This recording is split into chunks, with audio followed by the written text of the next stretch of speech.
Hello dears, welcome again in our online study program in English subject.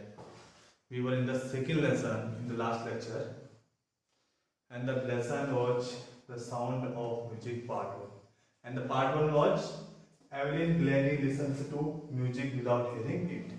So dears, last lecture में हम लोगों ने पढ़ा था किस प्रकार से एवलिन बहरी होती है और किस प्रकार से वह धीरे धीरे म्यूजिक को सीखती है, डिटरमिनेशन करती है कि वो नॉर्मल लाइफ जिएगी और किस तरह से वह धीरे धीरे म्यूजिक को सीखती है और टॉप अवार्ड्स जीतती है. Now we should start from the fifth para. And for all this Evelyn won't accept any hint of heroic achievement. और इस चीजों के लिए जो उसने जितने भी अवार्ड जीते थे उन चीजों के लिए कभी उसने ग्रेट हीरोइक अचीवमेंट का फायदा लेने की नहीं सोची. If you work hard and know where you are going, वो कहते हैं कि जब आप हार्ड वर्क करते हैं और आपको पता है कि आपका उद्देश्य क्या है, आपका गोल क्या है, यू विल गेट देयर, और तुम उस गोल तक जरूर पहुंचते हो. लेकिन शर्तें दो है कि आप हार्ड वर्क करो और आपको पता होना चाहिए कि आपको जाना कहाँ है. And she got right to the top, और वह टॉप पर पहुंची.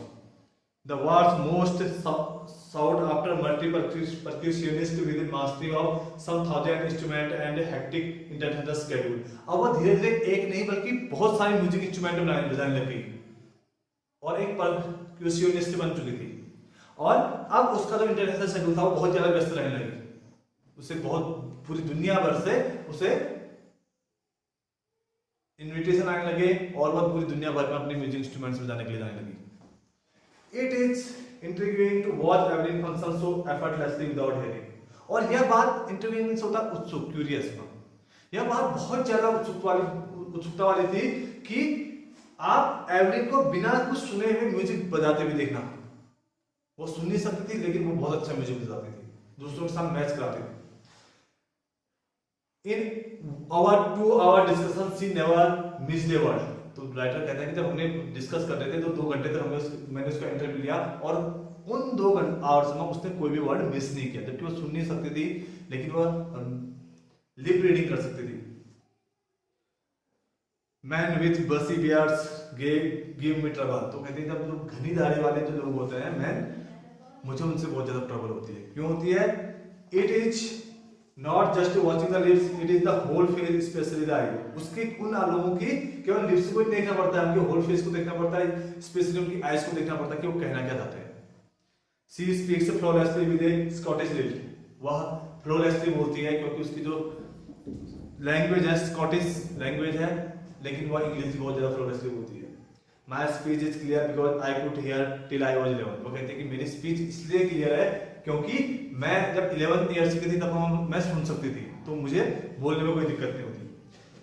But that doesn't explain how she manage to learn French and master basic Japanese. लेकिन इससे ये नहीं पता चलता कि कैसे उसने फ्रेंच लैंग्वेज और बेसिक जापानी लैंग्वेज सीखी.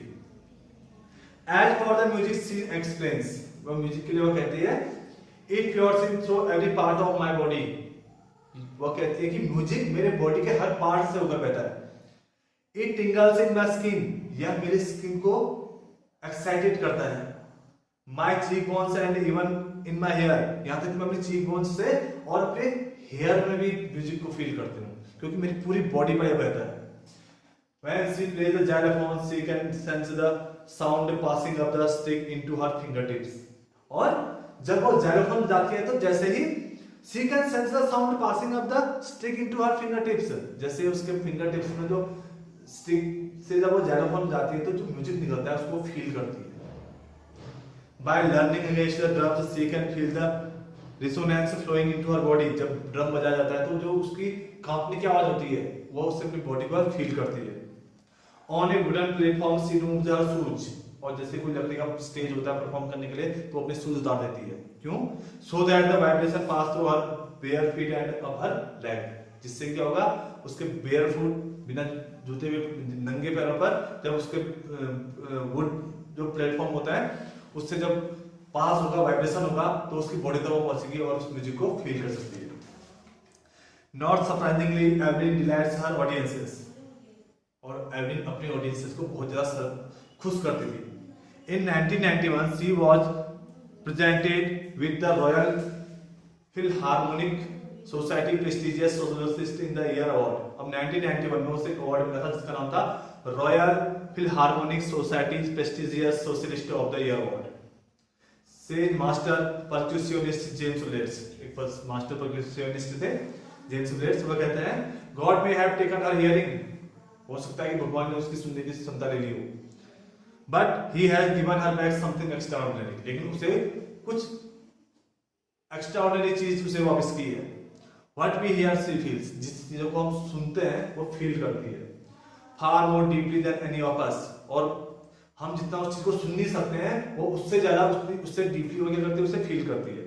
That is why she expressing music so beautifully, इसी कारण से वो इतनी ज्यादा डीपली उस म्यूजिक को, उन चीजों को फील करती है, जिस कारण से वह म्यूजिक को इतनी सुंदरता से बजाती है। Evelyn confesses that she is something of A workaholic, Evelyn confess करती है कि वो एक वर्कहोलिक है। वर्कहोलिक मींस जो आदमी लगातार काम करना चाहता है। I have just go to work, मुझे काम करना है, वो कहती है कि मुझे काम करना है, मैं वर्कहोलिक हूं। Often harder than classical musician, और मुझे क्लासिकल म्यूजिशियन से ज्यादा काम करना पड़ता है। But the rewards are enormous, और जो रिवॉर्ड्स हैं मेरे लिए बहुत बड़ी चीज नहीं है, एक मुझे एक्साइटमेंट देते हैं लेकिन उतने इंपोर्टेंट चीजें रिवॉर्ड्स नहीं होती। Apart from the regular concerts Evelyn also gives, और रेगुलर कंसर्ट्स के अलावा Evelyn also gives the free concerts in the prison and hospitals. Evelyn क्या करती हैं, एक तो रेगुलर कंसर्ट्स करती हैं, रेगुलर परफॉर्मेंस करती है, उसके अलावा ऐसे परफॉर्मेंसेस भी वो प्रिजन्स में, हॉस्पिटल्स में करते हैं जिनके लिए कोई फीस चार्ज नहीं करती। She also give high priority to classes for young musician, और उसके लिए यंग म्यूजिशियन को समय देना या यंग म्यूजिशियन की म्यूजिक में हेल्प करना एक बहुत बड़ी प्रायोरिटी है।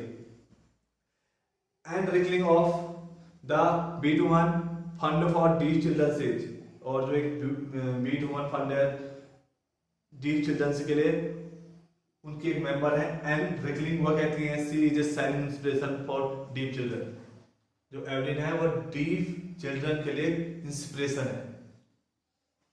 they see that there is nowhere that they can not go, और एक ऐसी इंस्पिरेशन है जो बताती है डीफ चिल्ड्रन को कि कोई भी ऐसी जगह नहीं है, कोई भी ऐसा गोल नहीं है लाइफ में जो वह अचीव नहीं कर सकते।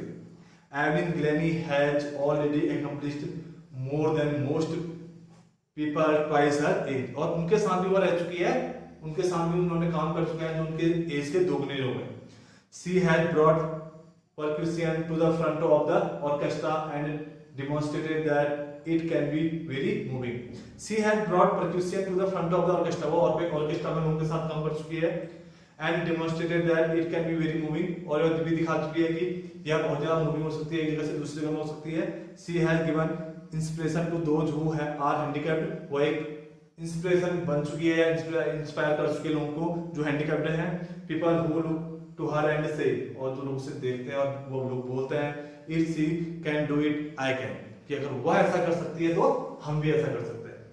and not the least she has given enormous pleasure to millions, और अंत में हम इतना कह सकते हैं कि उसने मिलियंस लोगों को अपने परफॉर्मेंस से, अपने इंस्पिरेशन से, अपनी लाइफ से, अपनी सक्सेस से बहुत ज्यादा खुशी दी है, मिलियंस ऑफ पीपल को बहुत ज्यादा खुशी दी है। सो dears, this was the first part of our second lesson. We will start the second part in the next lecture. Thanks, have a nice day.